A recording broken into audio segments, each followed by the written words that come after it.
तर ठाण्यातल्या शिवसेनेचे नेते नरेश म्हस्के आणि मीनाक्षी शिंदे यांच्या या सगळ्या संदर्भात प्रतिक्रिया आल्यात, पाहूया. एसटी प्रभाग पडेल याची जाणीव आम्हाला होती, कारण गेले कित्येक वर्ष एसटी आरक्षण आलं नव्हतं आणि मागील सोडतीमध्ये सुद्धा 2006च्या नियमानुसार एसटी आरक्षण येता येता राहिलं होतं. अनेक चेहरे आहेत, पर्टिक्युलर असा एक चेहरा असं मी बोलू शकत नाही. माननीय एकनाथ शिंदे साहेब या संदर्भात निर्णय घेतला. शिवसेना भाजपा युतीचा महापौर बसेल आणि जास्त संख्या आमची असल्यामुळे 100% शिवसेनेचाच महापौर बसेल. खऱ्या अर्थाने आनंद होतोय की सगळ्या समाजाला न्याय देण्यासाठी हे आरक्षण जे पडलेलं आहे, कारण गेले 19 वर्ष महापालिकेमध्ये मी काम करते आणि पहिल्यांदाच एससी प्रवर्गाचं आरक्षण आमच्या इथे पडलंय, तर खऱ्या अर्थाने आनंद होतोय मला पण. उमेदवार आहेत. हो, आमच्याकडे बरेचसे उमेदवार आहेत आणि खरंच न्याय देण्याचा प्रयत्न केलेला आहे मला असं वाटतं त्या समाजाला. कशा पद्धतीने सत्तेचे समीकरण असणार आहे ठाण्यातलं?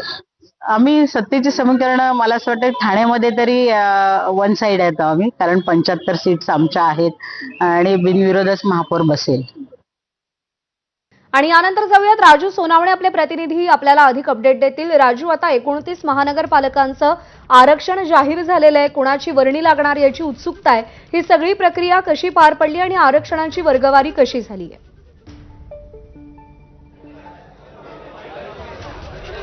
पाहतो आपण 29 महानगरपालिकांमध्ये महापौर कुठल्या प्रवर्गात बसणार आहे याचं संपूर्णपणे चित्र जे आहे ते स्पष्ट झालेलं आपल्याला पाहायला मिळते.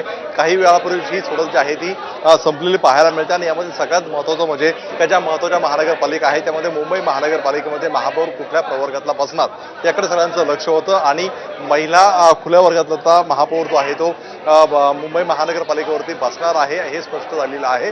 आणि यावरतीच कुठेतरी शिवसेना ठाकरे गटाकडून मोठा आक्षेप घेतला गेलेला आहे की ओबीसी महिलांसाठी ते पुढे का चिठ्ठी टाकू शकलेलं नाही. मात्र आपण जर ही संपूर्णपणे प्रक्रिया पाहिली तर 2006च्या नियमानुसार जे आहे ही प्रक्रिया जी आहे ती राबवली गेलेली होती. त्यामध्ये आपण पाहतोय की सगळ्यात महत्त्वाचं म्हणजे की जे अनुसूचित जमाती जिथं 3 पेक्षा कमी नगरसेवक आहेत त्या ठिकाणी ते आरक्षण लागत नाही, म्हणून अनुसूचित जमातीचं आरक्षण हे मुंबई महानगरपालिका मध्ये लागू शकत नाही. उर्वरित एससी आणि ओबीसी जे आहे त्याचा मुद्दा येतो.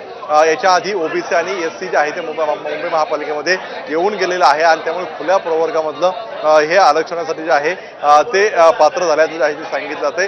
मात्र त्यामध्ये शिवसेना ठाकरे गटाचं म्हणणं होतं की यामध्ये ओबीसी जे आहे ते का आरक्षण लागू शकलं नाही, ती चिठ्ठी का टाकली नाही, त्यामध्ये अशा प्रकारचा आक्षेप होतलेला आहे. यावर आपण पाहतोय की यामध्ये सुद्धा कुठल्या महापालिकेमध्ये कुठलं आरक्षण लागलं हे वगळून पुन्हा ते आरक्षण दुसरं घेण्यासाठी अल्फाबेटिकल प्रमाणे सुद्धा काही महापालिका निवडलेल्या होत्या. पहिल्या ए मध्ये अनेक महापालिका होत्या, त्यामुळे तिथं ए मधल्या अनेक महापालिका आल्या आणि त्यामुळे बी म्हणजे बृहन्मुंबईचा बी जो आहे त्यामुळे ते घेऊ शकले नाही अशा प्रकारचं स्पष्टीकरण जे आहे ते समोर येताना पाहायला मिळते. मात्र आता हा आक्षेप घेतल्यानंतर याला आणखी